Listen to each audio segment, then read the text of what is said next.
If you follow the loudest cultural friction of the last decade, you'll see two distinct groups constantly at odds. On one side, the boomer generation, and on the other, the millennials and Gen Z. Two massive forces dissecting one another in a near constant debate over the future. But right in the center of this chasm sits an entire generation that barely gets mentioned. Born roughly between 1965 and 1980, Generation X has become nearly invisible in the modern discourse. They are the older coworkers who handle a crisis without raising their voices, and the people who built the underlying architecture of the internet, but rarely feel the need to post about their personal lives. This tendency to stay in the shadows isn't an accident. It's a psychological posture, a specific kind of emotional armor developed during a period of childhood that was uniquely unsupervised and often unpredictable. In 1978, being 8 years old often meant coming home to a silent house. Without smartphones or cameras to track your location, you were truly on your own, making a snack, doing homework, and simply waiting for the adults. This chart visualizes a massive demographic shift. By 1984, research published in the American Journal of Orthopsychiatry estimated that roughly 7 million children between the ages of 5 and 13 were regularly left alone after school. For these latchkey kids, self-reliance wasn't a personality trait, it was a survival requirement. You learned quickly that if you forgot your key or burned your snack, there was no one there to fix it for you. Psychologists call this a high-contingency environment. In this model, your actions are linked directly to their outcomes. Because the adult buffer, that person who usually mitigates a child's mistakes, is absent, the child experiences the full weight of their choices in real time. When your brain develops in this kind of loop, it learns to map out potential failure points before you even move. You become an expert at predicting consequences because you've spent years navigating a world with no safety net to catch you if you tripped. This early training is why many Gen Xers seem to think several steps ahead in high-pressure situations. They aren't just being cautious. They are running the same internal simulations they've been using since they were 8 years old. While they were managing their own homes, they were also watching the adults' promise of stability evaporate.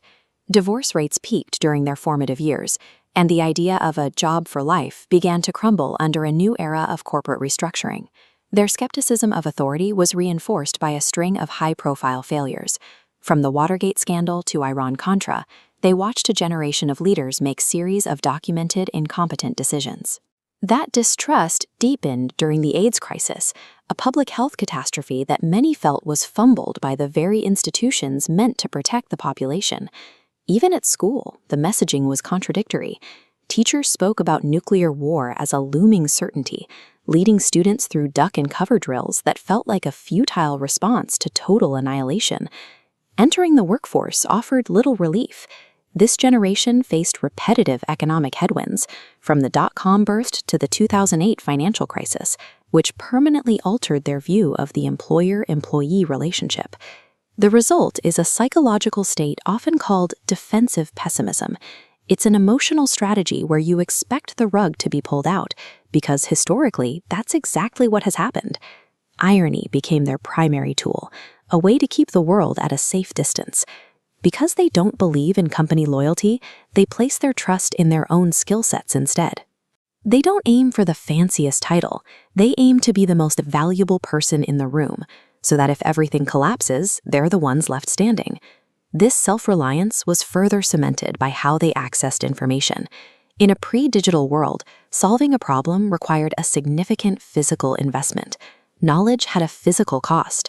Whether it was hunting through a library's card catalog or spending an afternoon taking apart a bicycle to see why the chain was slipping, finding an answer required time and manual effort. Cognitive psychologists refer to this as deeper encoding. When you have to work physically to obtain information or fix a mechanical problem, that knowledge becomes more permanently integrated into your memory. This analog upbringing also meant that your mistakes remained local and private. For Gen X, the idea of oversharing on social media isn't just annoying, it feels like an unnecessary exposure.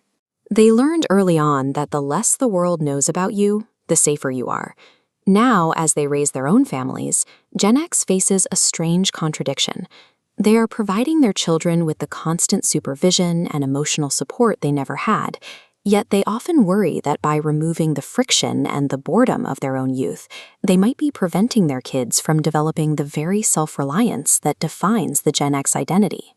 They are the bridge generation, the last group to remember the world before the internet, and the one that helped build our digital reality. They are uniquely comfortable being alone with their thoughts, solving problems without a search engine, and operating within systems that don't always provide immediate feedback. In a culture that demands constant visibility, Gen X remains content to do the work and then disappear. They don't need the applause, they just need to know that the job was done correctly. For them, that competence is its own reward.